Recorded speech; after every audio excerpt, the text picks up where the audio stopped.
I see an Africa that's focused on the things that are affecting her people.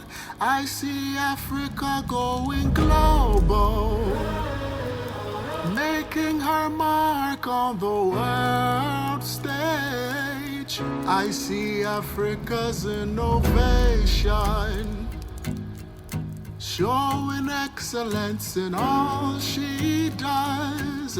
I see Africa getting wealthy. Hello and welcome everyone to today's final Liquidity Fund investor call. It's exactly 11 o'clock, so we are going to start our conversation. We are happy to have you here and we appreciate you taking some time of this morning to join us in today's discussion. We have some exciting insights and updates for you. My name is Abna Bando. I will be the host for today's call, and together with me, we have Mr. Courage Mate, who is the head of insights at IC, and then Mr. Herbert Denchi, who is the portfolio manager for the Liquidity Fund. You are all welcome, sirs. The purpose of the call for today is to provide an insight on the performance of the fund for the year 2024, and also to discuss plans and strategies that we have for the new coming year, which is 2025. It is also an opportunity for you all to meet and interact with investment experts and also our fund manager. We typically organize these investor call every quarter for those who are new, and we use this opportunity to provide insights on how the fund is performing. Today's call is going to start by talking about how the economy or the market trends are both globally and locally. Then we'll move to talk about the performance of the fund and the outlook for 2025. Afterwards, we would have a Q&A section where we'll be taking questions from you participants, and we'll have our panelists answer those questions for us. Then we'll conclude by discussing the initiatives and plans that we have for you. So today's discussion is going to be fun, it's going to be exciting, it's going to be educative and informative for us all. Okay, so before we start our discussion, we have a few housekeeping tips, all right? So please put in all your questions under the Q&A tab on the call. You find it below the Zoom with the Q&A. Please put in all your questions there. During the Q&A section, we would take up the questions for our panelists to answer.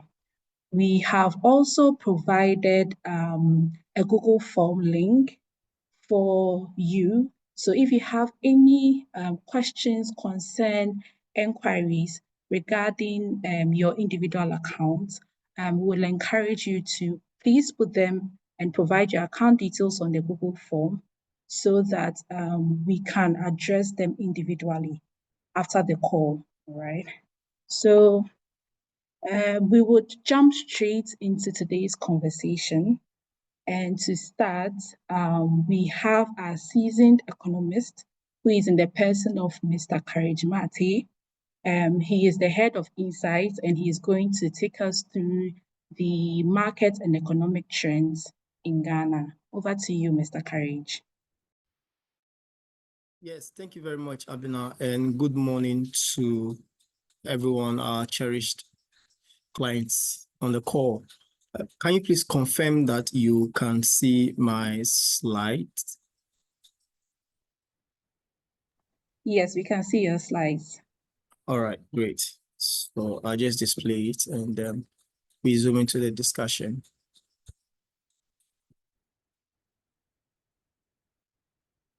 All right.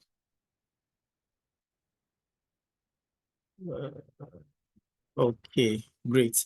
So right, let's kickstart with a quick review of 2024 and how it panned out. And I think I'd like to start by saying that when we started 2024, we started with a sizable amount or level of optimism.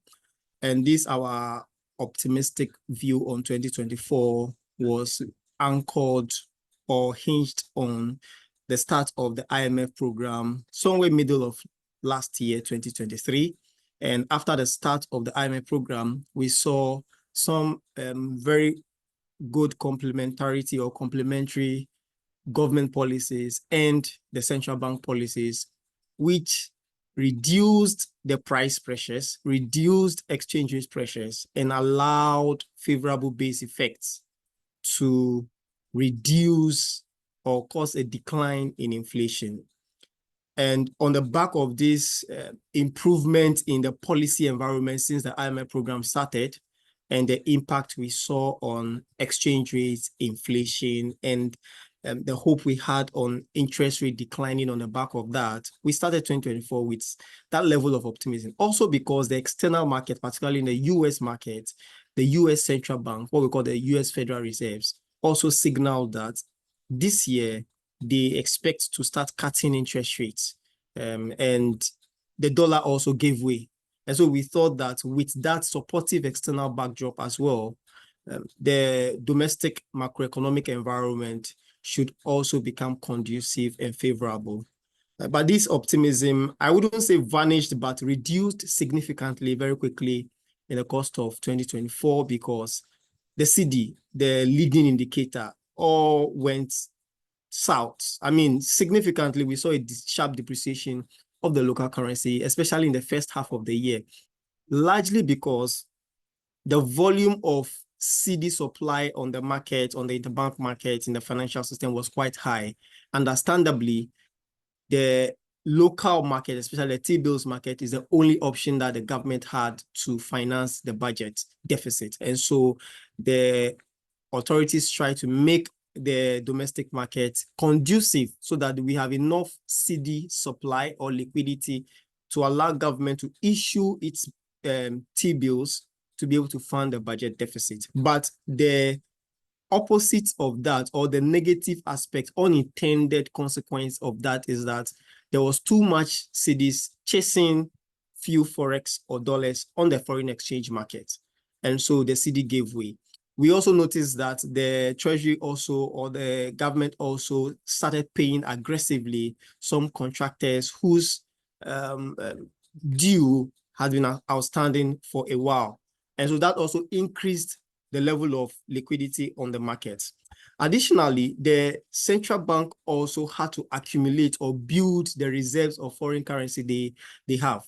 And that is supposed to support them in readiness for paying external debt, because in the time we were negotiating with external creditors on how to restructure our debt, no one knew how the restructuring will come or the agreement would end.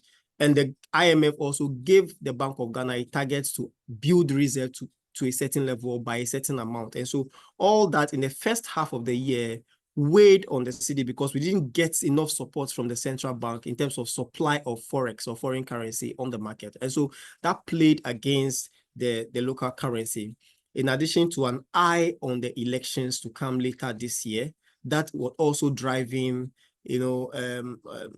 safe haven, people trying to be careful on how they deploy their foreign currency and their capital in general. And also the fact that we had the external environment which turned against how we expected it at the start of the year. And the inflation out there became a bit sluggish. And so the US Central Bank did not start cutting us at where we expected.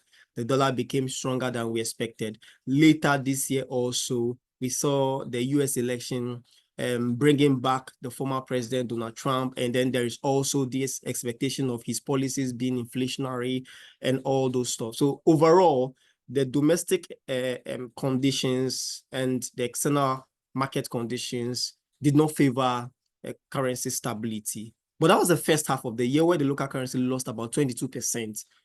By third quarter, we saw very good stability on the currency front or currency market front, because the central bank had now started intervening a lot more, where they were selling 7-day forward or maturity in FX on a weekly basis. And they also did adjustment to some regulations on importers and the kind of documentation they had to bring. So that eased the pressure. So overall, we saw an improved performance in the third quarter. Then as we entered the fourth quarter, in October to be specific, depreciation came back very sharply. And this is as we head into the elections, the uncertainty came back strongly about Ghana's election. And the central bank had to come in aggressively from November and is still intervening aggressively. That aggressive intervention is what has brought the cedi to where we are currently, around the high 14 cedis to the dollar handle, and with prospect for further appreciation until the end of this year, as long as the aggressive interventions continue. So it's been a volatile year for the local currency. Now, how did that affect inflation? It also weighed on the pace of decline in inflation. Let's remember that inflation is the rate at which prices go up. They are not prices themselves. And so the rate at which prices went up, we had expected that prices would go up at a slower pace, which means that inflation would decline. At the start of the year, the first 3 months, it was quite kind of swinging up and down because of the sharper depreciation that we saw. In the second quarter and part of third quarter, what we call favorable base effect set in and pulled down inflation from 25.8% in March to the low 22% area, or about 20% area. Then from late Q3, because of poor food harvest, because of utility tariff, because of the pass-through of previous effects, because of transport and energy prices, we are seeing inflation back up, especially because of food price pressures. And this has pushed inflation back to 23% as of November. And if you compare to what we ended last year at, it's as if we've barely moved on inflation. But it's as a result of the domestic conditions, especially FX and the pass-through to domestic prices, and as well as food prices being very volatile or unstable, especially to the upside, pushing up inflation to where we are today currently. So then again, we expected that inflation would decline. We expected that it will not be a smooth decline, because some months will see increases while some months will see decline. But we had expected that the general momentum or the general trend will be downside.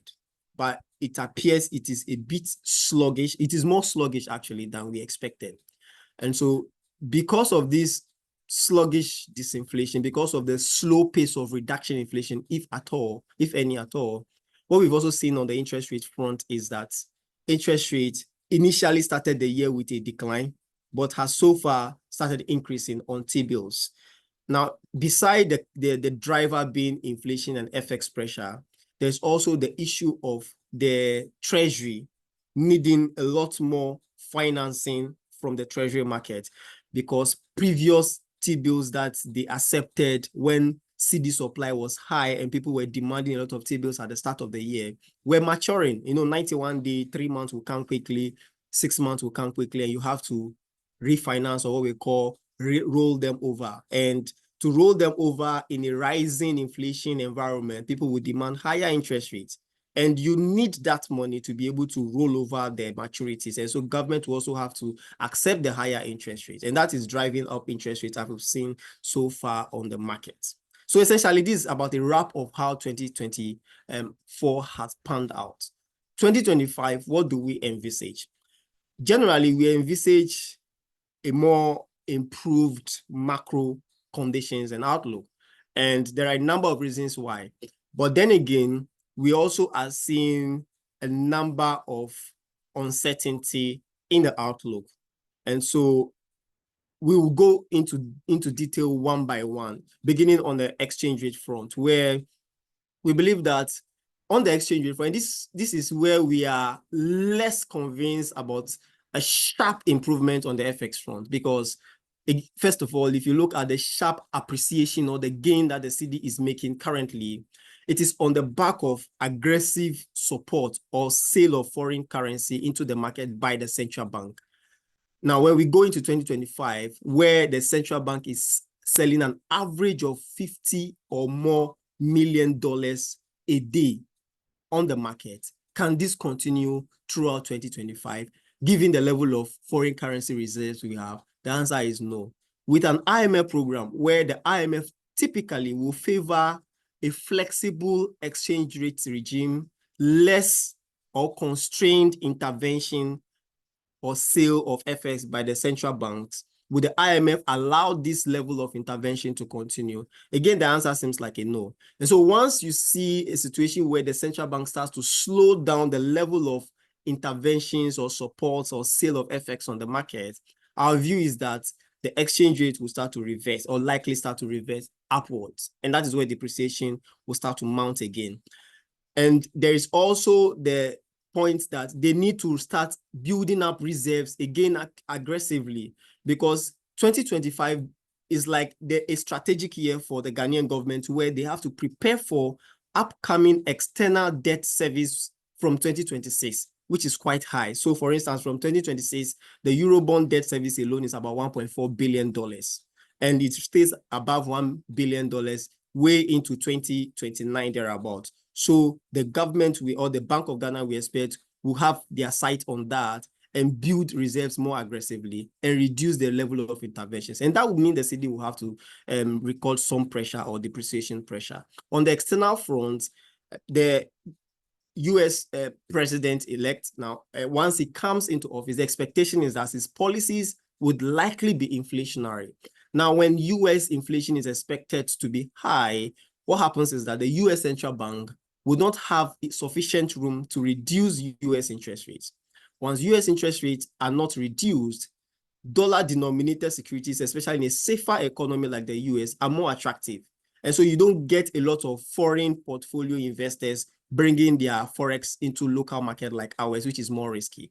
And so the dollar gains strength because of the support or the stay of investment there. And then frontier market like ours, the currencies lose value against a stronger US dollar. So that's the external pressure we also see on that front. All these pressure points notwithstanding, we believe that with the expected onset of a new administration, we think there will be renewed commitment to a tighter policy environment, especially with the elections now behind us. We think that the central bank and the fiscal authorities, which is the treasury, will have more incentive to tighten fiscal policy, be a bit more conservative, a bit more tighter, as well as the central bank.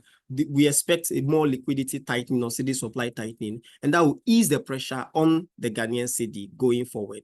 Overall, we believe that the local currency would likely record another double-digit depreciation for 2025. That notwithstanding, you would expect that this would mean significant upside risk to inflation. We are, however, expecting inflation to decline in 2025 faster than what we saw in 2024. We're also not ruling out potential increases here and there in the course of 2025, but we believe that the general trend will be downwards and will be faster than we saw in 2024. And what will be the drivers? First, I mentioned the exchange rate, which will be upside risk to inflation, no doubt. But what we are also seeing is that a lot of the price levels we have currently would already have priced in higher exchange rates of the 17% and the 17 cedis to the dollar and 16 cedis to the dollar levels.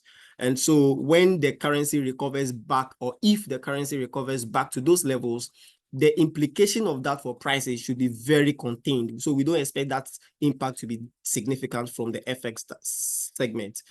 But we think that there are measures that the Treasury will put in place, the new government will likely put in place, that will be supportive of a decline in inflation, like the promise to reform the tax system, knock off some taxes, reform the VAT system. For instance, the merger of the Get Fund Levy, the NHIL, with the standard VAT rate. What it does is that it reduces the price pressures at every level of the value chain or the production cycle. Because what we have right now is where when businesses pay levies and VAT on their inputs, they can only claim the standard VAT rate. The levies are gone. And at every levy, at every level of production, the businesses do not claim the levies. They only claim the standard VAT rate of 15%. So they would always build those levies of about 5% or 6% into the prices. But now that we expect that those levies and the standard VAT rate will be merged, they can claim the two. When they pay it, they can claim it at the final end. The incentive to price the levies into prices further will be lower, and that will allow prices to go up only modestly, meaning that inflation should start to decline further. So as a result of the tax reforms, we expect that this will aid a faster decline in inflation. In addition to the fact that we expect that the new government will be a bit more restrained in their spending. Expenditure control will be what would drive the fiscal policy agenda for 2025. We also expect that the central bank will be a bit more tighter on the monetary front. We see also the fact that the sharp gains for the CD towards the end of this year could help slower inflation early part of 2025. So all this will come together to allow inflation to drop further. But we also realize that there are upside risks that can come from utility tariff hikes on a quarterly basis. There's also upside risks that can come from energy price increases on the global markets, because there's always geopolitics, the global geopolitics lurking in the background that can feed into our domestic inflations. But overall, the conclusion on inflation is that we expect it to decline at a much faster pace than what we see or what we saw in 2024. However, we still see inflation in double digits, in the low to mid double digit range by the end of 2025. And to just settle or conclude on interest rate outlook, we believe that once inflation starts to decline and decline fast enough, there will be room for investors to accept lower interest rate, because the risk to their investment will be going down by virtue of the lower inflation. And so they would also be open to receiving lower nominal interest rates on their investment. And once that happens, interest rates on treasury securities should also to start to go down from the level it is right now, where it is about 27% to just under 30% on across the 91-day to 364-day bills. We expect that we will have interest rates by the end of 2025 way below this level, somewhere around the high teens to the low 20% area across the tables. But there is also upside risk that we should not forget. Currently, the government has high maturities that they have to borrow to finance, or they have to roll over. That will we will carry this condition into 2025, at least in the first quarter of 2025. So this means that the pace of decline in interest rate that we envisage will not be as fast, especially in the early part of 2025, and will most likely happen a bit faster in the latter part of 2025, possibly in the second half of 2025, where inflation starts to decline faster, and where the government has also started to realize some benefits from its fiscal management, and then the borrowing pressure starts to reduce, and that aids interest rate to start to go down. In summary, 2025 holds both risks, but at the same time, opportunities. And against this backdrop, our recommendation is, as investors, we stay flexible with our placement and investment options, just to be able to take advantage of new opportunities. But we should also not forget the underlying principle of prioritizing liquidity in the time of need. At this point, I would pause and hand the mic over to Abina to take it over from here. Thank you for your attention. Thank you so much, Courage, for such an insightful presentation. Indeed, this was very informative and educative. And a few takeaways I got from your presentation was that for the early start of the year, there was optimism due to the support from IMF, and we saw some decline in inflation for the second half of 2023. However, our exchange rate got worse than we expected it to be. And the unstable exchange rate increased price pressure, which we saw inflation go up in the late 2024. So in 2025, even though we've faced challenges in the past, there's some light ahead. We expect to see inflation declining. also with the help of the tax reforms by the new government regime and the appropriate monetary policy.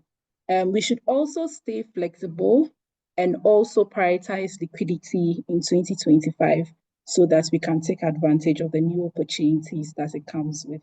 Thank you so much, Courage. And we do have a few questions we would like to ask.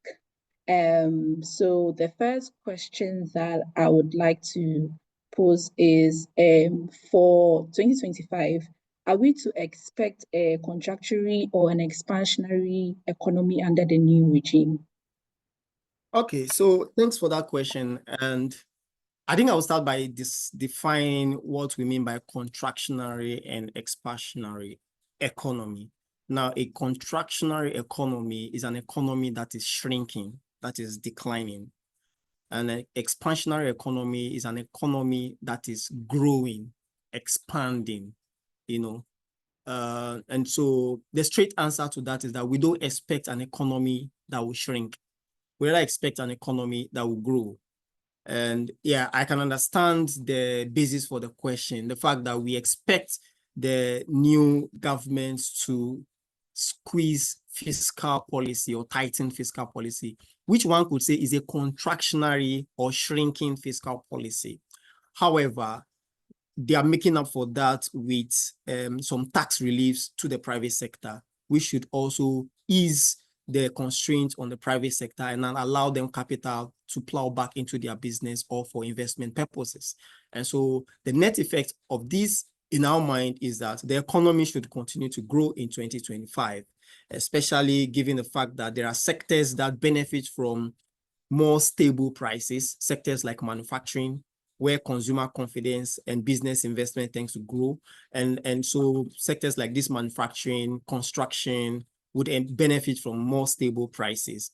And then we also expect that there will be sectors like the extractive sector, there will be sectors like ICT, with the government also driving hard on in digitalization. So all of these things means that we should expect the economy to grow.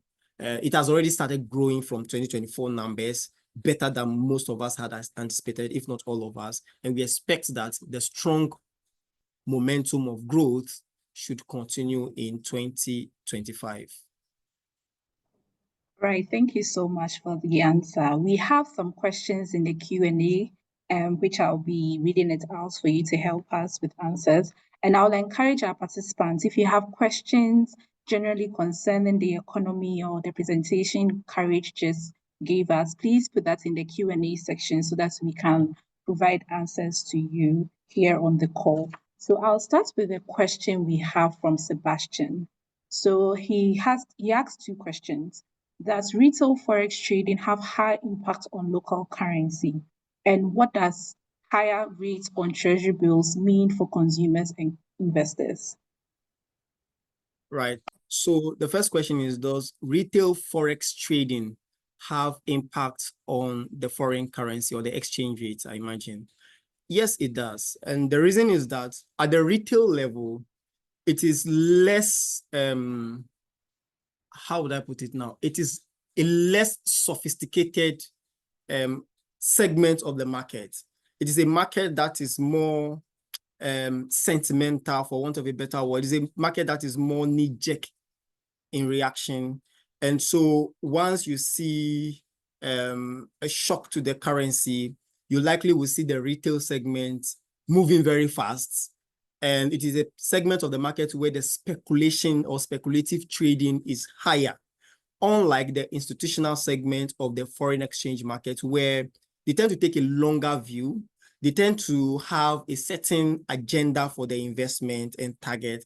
And so they can take a position, irrespective of what happens between now and the investment horizon, they can still stay invested. And so that's staying invested without moving based on the spot allows them to not distort the market. But on the retail side, because of the knee-jerk nature of the movement, it tends to distort the market pricing a lot. And you see that where you see the interbank level is at a certain rate, the interbank exchange rate at a certain rate, and when you go to the Forex Bureau, it tends to move very fast.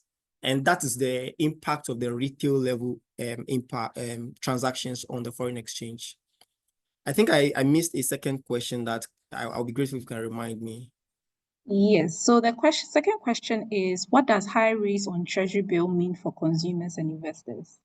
Great. So on the face of it, high rates on treasury bills means that you are better compensated for inflation risk.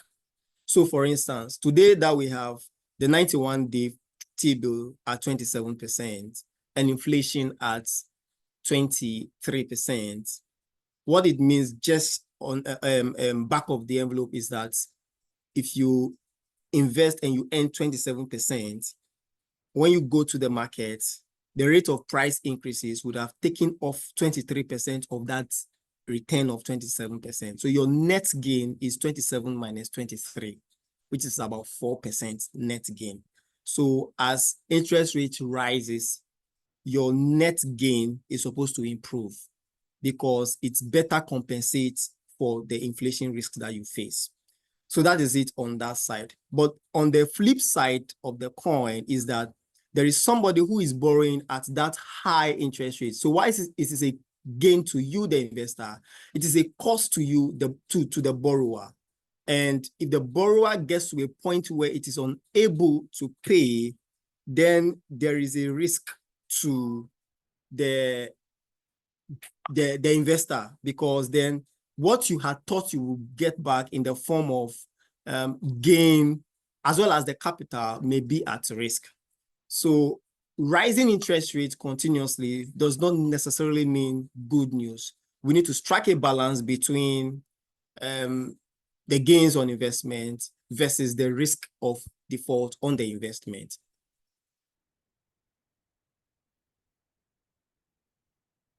Right. So there's a question from Ibrahim Abdul Basit. He wants to know, with the current state of the Ghanaian cedi, what would be the impact of its 20% appreciation on the Ghanaian market in 2025? So first of all, the cedi has not appreciated by 20% if you are looking at it on a year-to-date basis. On a year-to-date basis, still a depreciation of some 18-19% on a year-to-date basis. But the appreciation we have seen right now is pretty strong, and I'd say it's about 16% or more. The impact on the 2025 market outlook is that it gets us started on a favorable note for inflation, possibly, because it eases the inflation pressure at the start of the year. And so once inflation starts on a favorable note at the start of the year, then that gets investor confidence also kickstarting the year on a very good basis. And that should help us, as far as general market sentiment is concerned, to then trend towards the improvement that we anticipate for 2025. Abna, if you're on, I will hand over to you at this point for us to continue with the Q&A. Thank you. All right, thank you so much, Courage. We would move on to the next presentation, and then we'll come back to the questions during the Q&A section. So thank you so much for your time. We will move on to the next presentation, which will be done by our renowned investment experts in the person of Mr. Herbert Denchi. He is part of the investing team, and he's going to talk to us about the performance of the fund for the year 2024 and also what the outlook is for 2025. Over to you, Mr. Herbert. Hi, thanks, Abna. Give me a moment to share my screen. Abna, can you confirm if my screen is visible? Yes, it is. Okay, thank you. So good morning, everyone, and welcome to the investor call this morning. We've had a pretty insightful discussion on the macros, and this is an update on what we did with regards to the portfolio and how we responded to all of the developments that Courage has shared. So let's start off with treasury bills, which I think a lot of people have questions about. So like Courage mentioned, we saw interest rates declined for the first half of the year, and they started picking up once more after September. So we've seen the 91-day hovering around 27%, the 182-day around 28.5%, and the 364-day around 29+%. And with regards to the portfolio, we did have some treasury bills and some allocation in the portfolio. We reduced that allocation in the last 3 months. And this is mainly due to the fact that yields have been picking up. Now, the reason behind this is because we are managing duration risk and we are also managing reinvestment risk. So in terms of reinvestment risk, what I mean is if we buy a 91-day paper at 26%, and then the next week it goes to 27%, that means that we've lost 100 basis points on returns, which impacts the portfolio. And also what that means is that when it's time for us to perhaps exit our position to probably fund redemption requests, it also impacts returns. So what we've done with regards to the development on interest rates pickup is to reduce our allocation. And when you look at the chart on the right, you can see that as of third quarter 2024, we had 20+% of the portfolio in treasury bills, and we've scaled that down to 2%. So we've rebalanced the portfolio on this development, and we've reallocated across our repos and fixed deposits. Going into next year, like Kari just touched on, we have a new government incoming. There's going to be a couple of policy changes, and those policy changes may affect interest rates, i.e. drive interest rate downwards, along with a possible disinflation trend. So as and when we see those developments play out, we might reposition the portfolio and start buying treasury bills again. But considering the current developments, we've limited our exposure to treasury bills. Now, the second update is on the US Treasury bill that we bought in September. In the last investor call, we mentioned the volatility with regards to currency, i.e. we've seen significant depreciation, or we saw significant currency depreciation at the start of the year. But towards the tail end of the year, we are seeing some strength in the CD. And for some of you on the call, you may be wondering, how did this impact the portfolio? Well, we bought a small portion of the UST, i.e. we allocated a small portion of USTs in the portfolio. So despite the recent currency strength, that hasn't necessarily impacted performance. And the next slide will just show the performance of the fund. So we did a 2% allocation in September. That's currently around 1.5% based on the rebalancing that we've done. And so that's the update on our UST position. The paper in the portfolio is a December paper, so that would mature, and by the close of the year, we wouldn't have any exposure to the UST paper. Now, going into next year, we expect the first quarter in terms of currency to be quite volatile, i.e. we expect currency to weaken. And so with that in mind, we are looking to reposition the portfolio into USTs, depending on how interest rates in the US play out. So that expectation is going to drive how we position the portfolio with regards to US Treasury bills. So going into next year, that's one of the things that we'll be considering, and hopefully, as and when we see a favorable interest rate environment in terms of the US Treasuries, we would rebalance and have some allocation to that asset class. I think the next slide is just on performance, and then I would take questions because I think a lot of you have questions. In terms of performance, we've seen the returns relatively stable. So at the start of the year, we started the year off at 20%. We are currently around 21.8%. So returns have stayed afloat. And the reasoning is because a greater part of our portfolio is in safe assets or less volatile assets like repos and fixed deposits. We've been actively managing our treasury bill position. So when you look back to our investor notes that we send out, or the PM notes that we send out, we've been sharing updates on our views on treasury bills. So we've been going in and out depending on how interest rates have been evolving over the last 12 months. And so this is just a highlight of the performance, and we've always prioritized the stability of returns as compared to chasing or being aggressive in terms of performance or trying to chase returns. So we've largely had stable returns in the last 12 months, which I think is good for the portfolio. So this will bring me to the end of my presentation, but just to recap, we've had quite a volatile interest rate environment in 2024. We saw a trending downward interest rate environment, and then we've seen a slight pickup in yields in the last 3 months, and that has influenced our views on treasury bills, and hence the reasoning behind our reduction in exposure to the asset class. And then on the UST position, like I mentioned, the idea behind it was to hedge the portfolio against currency depreciation. However, we've seen the cedi strengthening by about 6 to 8%, but that has not necessarily impacted performance because our allocation to UST was very small with regards to the broader portfolio. But going into next year with the expectation that currency is going to significantly weaken, we might reallocate and rebalance the portfolio to have some currency hedge in the portfolio. And again, we are always going to be prioritizing returns and liquidity.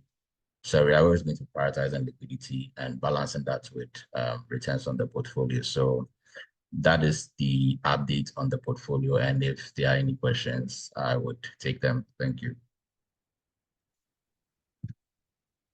Thank you very much, Herbert, for providing us with the update on the fund. So before we move to the questions, I'll just like to provide a brief summary about what Liquidity Fund is about. Okay, so the Liquidity Fund is essentially a mutual fund. The fund invests in short-term government securities, and some of the securities that was mentioned include fixed deposits. We have treasury bills as well. What the fund does is we invest in these securities and update your accounts with the interest on a daily basis. Now, the purpose of the fund is to provide liquidity for you. So we provide you with the opportunity to make withdrawals into your account.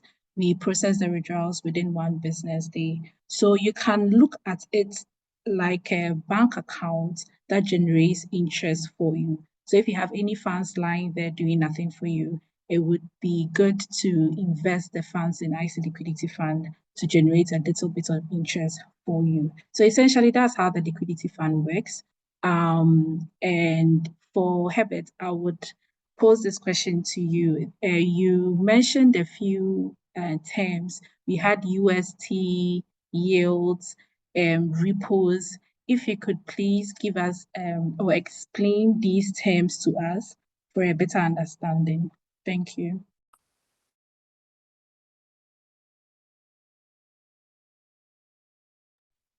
Sorry, Herbert, you are still muted.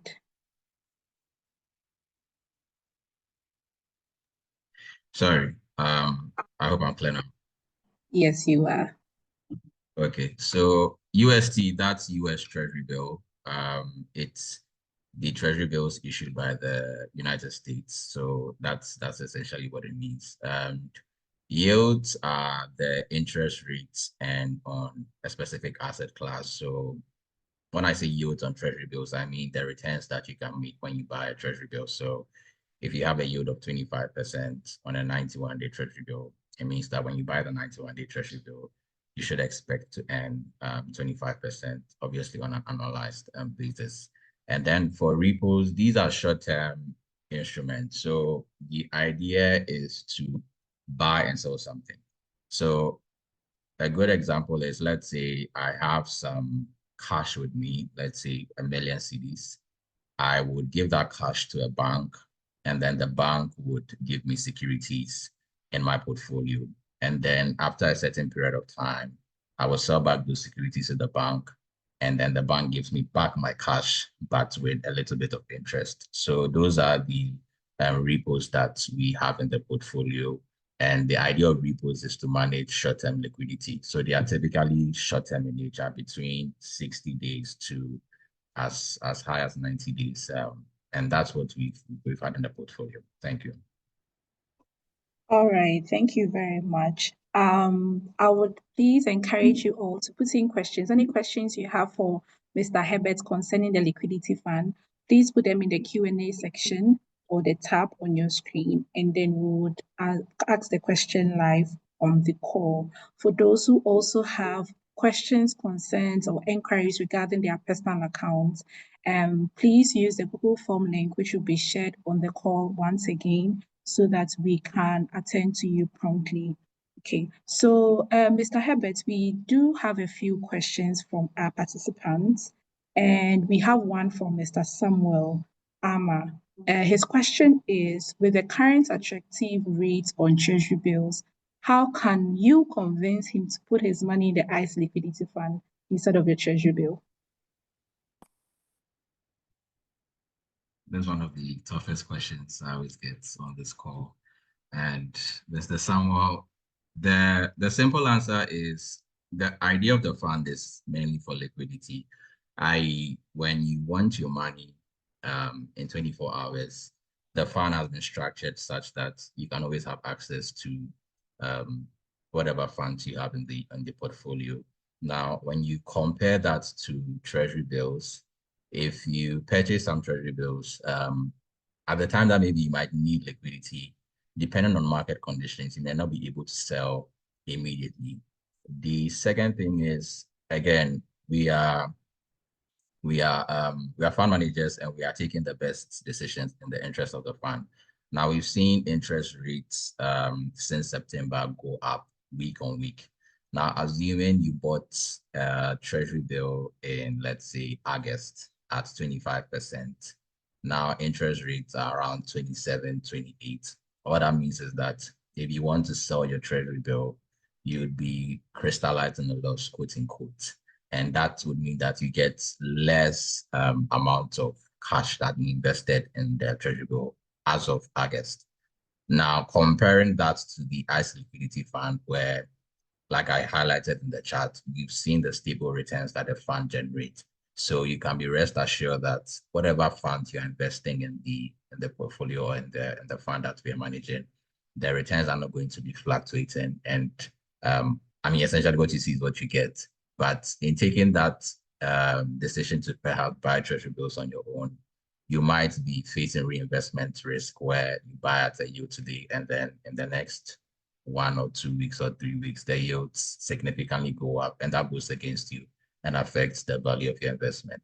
But the most important thing is the liquidity element of the fund, i.e., once you invest your money and you need liquidity, like Abner mentioned, in 24 hours, once you make a redemption request, we can process that redemption request for you. Thank you. All right, thank you for that, Herbert. So we've seen some similar questions. I think we got some from Mr. Sebastian and then Nathan. They wanted to understand what the fund is invested in. So maybe you can mention the various securities and maybe some percentages on where the fund is invested in. Okay, I don't know if my screen is still being shared, but let me just quickly share my screen again. So this is the asset allocation currently in the fund. So we have about 39% in repos. We have 46% in fixed deposits.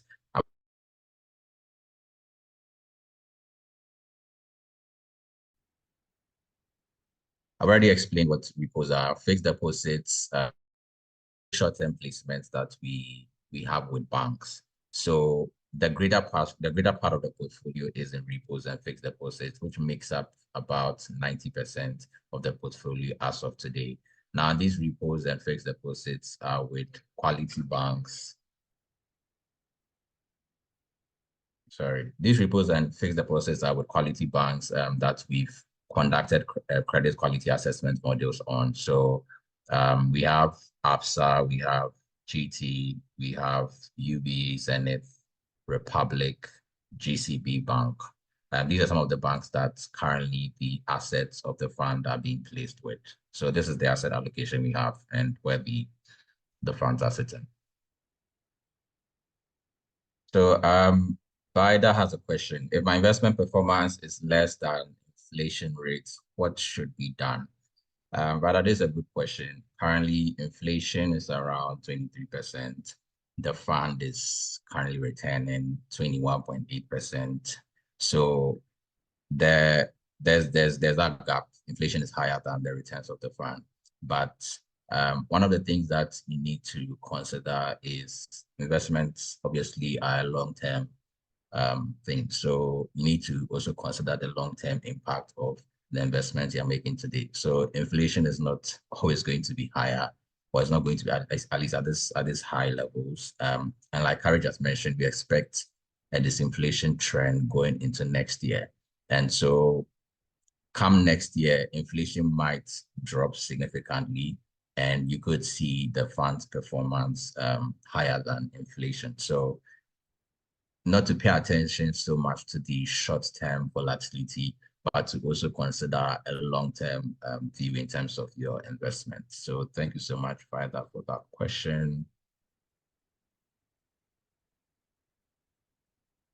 Is the IC Liquidity Fund focused on the Ghanaian market alone? This is a question from Sebastian. Yes, by and large, Sebastian, we invest in local assets in Ghana.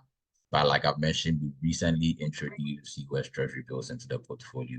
And the idea is to manage the volatility on currency. So when currency depreciates, it also affects the real returns on the fund. And in order to mitigate that effect, we are trying to include a currency hedge, which is the US Treasury bill. So that is the only external assets that we have in the portfolio at the moment, but 95% to 90% of the fund is focused on the Ghanaian market alone. All right, I think Kapna is back. Yes, thank you very much, and apologies for that. So we are zooming straight into the Q&A section. We are taking questions, so please kindly put them in the Q&A tab, and we'll ask our panelists on the call. So I have a question for you, Herbert, from Mr. Jacob. His question is, he wants some information on the new gold ETF. So if you can give us a brief explanation on what the product is. Okay, so the new gold ETF, first of all, ETF is exchange traded fund, and it operates similarly to a mutual fund, which is what ICLF is.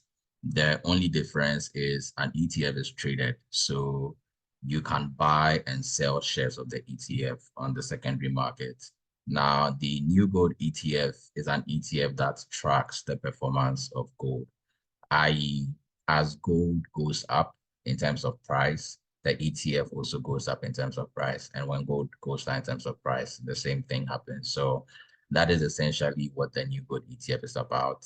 And the idea behind the new gold ETF is gold has been historically proven to be an inflationary hedge and also a good store value and a safe haven during a lot of market volatility.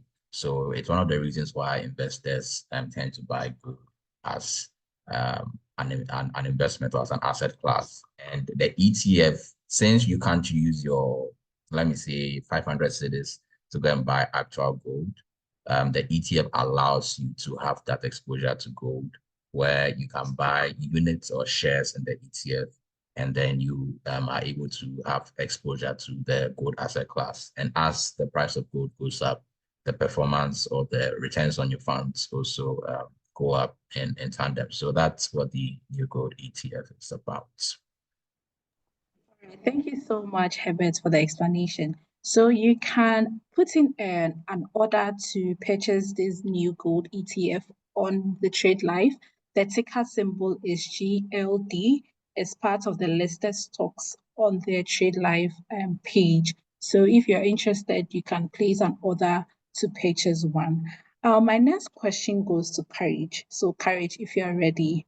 We've received similar questions regarding a change in government. So our panelists want to know, we have John and then John, yes, wants to know, with a change in government, what can you say for the banking sector? Will the central bank tighten its policies? Right, sure. Thanks, John, for that question. First of all, the banking sector. Now, we will recall that in the 2022 post 2022, the DDEP caused significant losses for the banking sector. Since then, we've had the banking sector recording some impressive profit outturn in 2023 and then in 2024. We expect this profitability to continue. Now, the central bank has also given some directives to help some of these banks recover from the impact of the DDEP, the Domestic Debt Exchange Program. One of the impacts of the loss, typically as any business, when you record a loss, that loss goes to reduce or affect your capital now, or your equity. Now, when these banks recorded the losses, it had a negative impact on some of the bank's capital or equity. So what the Bank of Ghana has done is that, number one, you are not allowed to pay dividend to shareholders. All the profits you record, retain it in the banks, and this will help you to build back your capital. And banks have recorded significant profit in 2023. We're expecting them to close 2024 with another impressive level of profitability. We also expect them to record another strong profitability in 2025 as interest rates are expected to be in double digits, but with declining inflation and interest rates on treasury securities expected to decline, we think bank will start to tilt towards giving loans to the real sector that will support the interest rate they get on their loan. And so profitability should remain strong. Once they continue to make this profit, we expect that their capital position will also remain strong. And it is in no time we expect that the Bank of Ghana will lift the suspension on banks paying dividend. And we saw that in 2024, where a bank like Stanchart was able to pay dividend to shareholders because it had recovered significantly and its profit is so strong that its capital base is so strong that the Bank of Ghana allowed it to pay dividend. And so we expect this to continue in 2025, where as banks continue to recover from the impact of the debt exchange, the central bank will lift the suspension and they start to pay dividend to some of their shareholders. And generally, so that's how we see the banking sector, continued improvement over the course of 2025. Now, do we expect the policy rates to increase? We have two scenarios for the first half of 2025. The baseline scenario, which is all things being equal scenario, is that we expect interest rate policy rate to remain at 27% for the better part of first half 2025. And that is because interest rate needs to remain higher for longer to tighten the monetary conditions and allow demand pull inflation to come down and inflation to come down. So our baseline expectation is that the policy rates in the first half of 2025 will remain around the 27 handle. If our first quarter, the January 2025 MPC meeting, we don't expect anything to happen to the policy rate. We expect it to remain on hold at 27%, all things being equal baseline. March also similar thing, because inflation has risen to 23%, and we need to see a sufficient decline in inflation to allow the policy rate to start to come down later in 2025. Then there is the bear case, which we normally will call the worst case scenario, where in the event that inflation ends 2024 above 22 or above 23%, when we get into early 2025, the IMF might require some tighter measures to be implemented by the Bank of Ghana, because inflation would have ended 2024 outside or above the targets that the IMF sets for the Bank of Ghana. And it could include a combination of a number of things, which would mean one of them being policy rates going up. Another could mean policy rates staying where it is, but adjustment to the cash reserve ratio for banks to reduce liquidity. So in the worst case scenario, where inflation ends above the target for 2024, the central bank may be pushed to hike the policy rate, but the size of the increase will depend on how high the inflation ends. Let me conclude by saying that the target we are seeing, or the benchmark, the threshold is 22%. So if inflation ends 2024 above 22%, that is where the risks to an increase in the policy rate comes from. But that will also be based on adopting other monetary policy tightening measures. Thank you very much. Thank you so much, Courage, for the answer. Okay, I'll pose this question to you. So we have a question from Ms. Vida, and her question is, how do I position my investments for 2025? Should it be short-term or long-term for both? Very good question. And I think I'll start by saying that our recommendation in my presentation, our recommendation is to stay flexible and prioritize liquidity.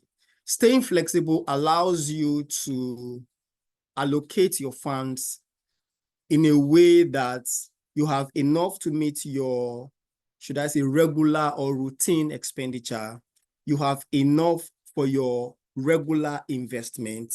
You have enough to take advantage of new investment opportunities. So essentially, that is how one would expect you to allocate your funds. Now, in terms of what percentage you should give to one or the other, depends on how much liquidity or how much money you need for your near-term expenditure and how risk tolerant you are about the outlook. So basically, that's how I would answer it in a nutshell. Stay flexible, keep liquidity, be flexible enough to take advantage of new opportunities. And I will just conclude by saying, trust the ICLF fund manager to also work in your best interest to maximize returns while minimizing risks to your investments. Thank you. Thank you so much, Courage. For the sake of time, we would have to take the last two questions. We know you all have lots of questions to ask us. And so because of that, please fill out the form with your question and your account details, and we would reach out to you via email with answers to your inquiries. We will take the next question, and I'll give this to Herbert. So the question we have for Julius, okay, so his question is, as inflation is likely to reduce in 2025, should I change my dollars to cedis now so I can invest in IC?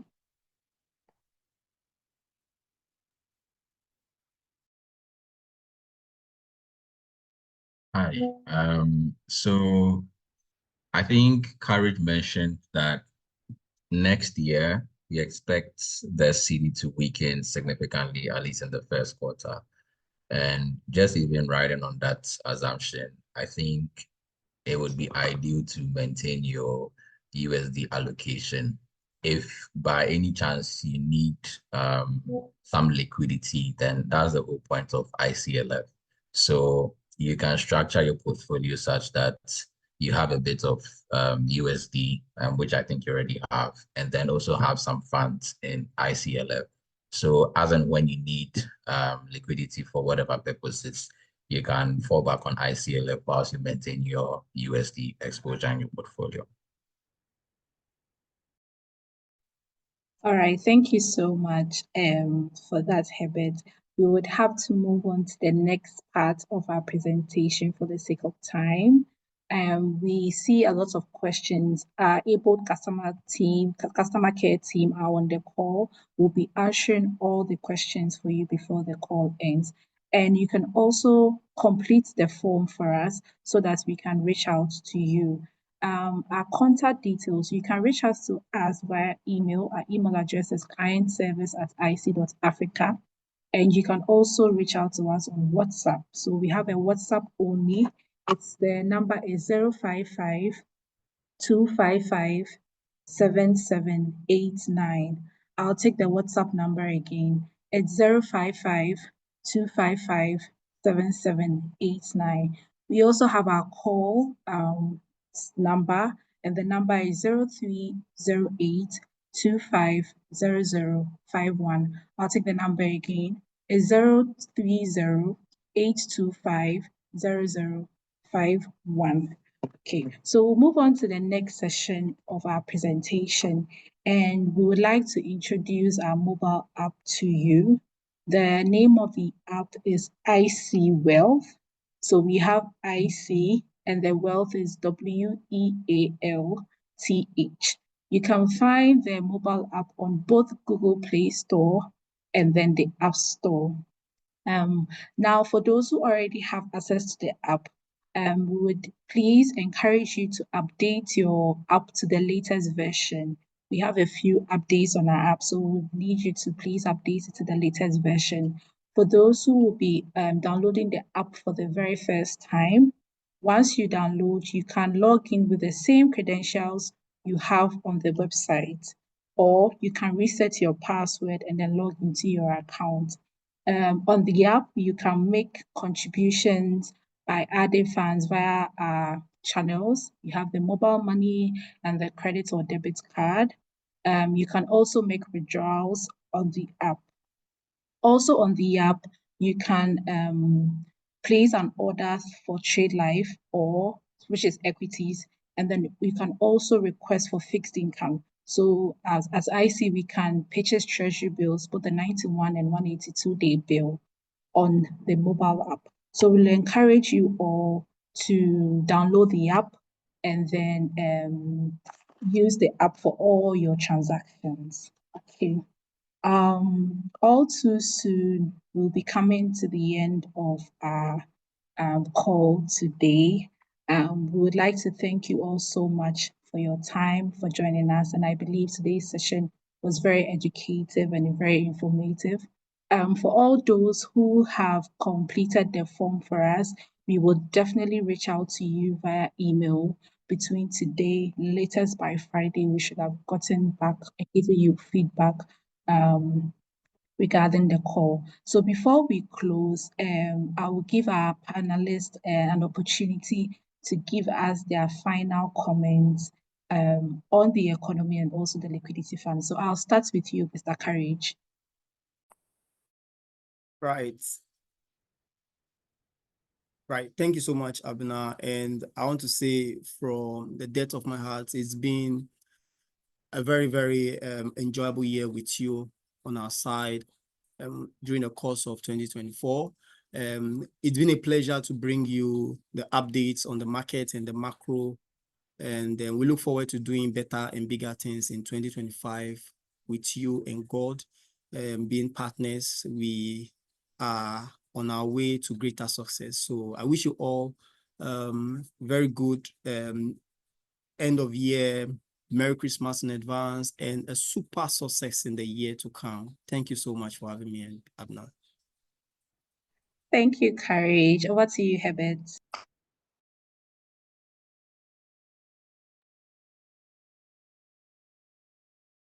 Yeah, so thanks once again. And like Courage has mentioned, we appreciate the time. I think we had about 500 people joining the call, which means that you are all invested in the fund.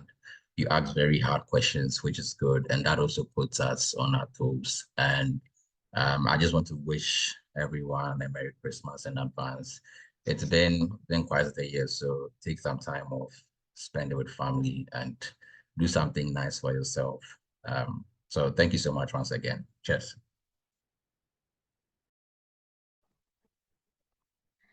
Thank you so much, our panelists, Courage and Herbert. We really appreciate the knowledge you have imparted with us today. So once again, we would like to thank you for joining us today. We would like to wish you a Merry Christmas, and during this festive season, please don't forget to use the mobile app to place your withdrawals. In case you need funds to buy a gift for your friend or to enjoy and chill with your family and friends, the mobile app is there for you to place your withdrawals, and we would process the funds to you within 1 business day. So please do enjoy the rest of the day, and it is goodbye for now. Thank you I see all. an Africa that's focused on the things that are affecting her people. I see Africa going global. her mark on the world stage. I see Africa's innovation, showing excellence in all she does. I see Africa getting wealthy. I see Africa. I see Africa. I see an Africa that's focused on the things that are affecting her people. I see Africa going global, making her mark on the world stage. I see Africa's innovation, showing excellence in all she does. I see Africa getting wealthy. I see Africa. I see Africa. I see an Africa that's focused. I see Africa. I see Africa.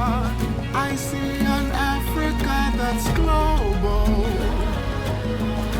I see Africa. I see Africa. I see Africa.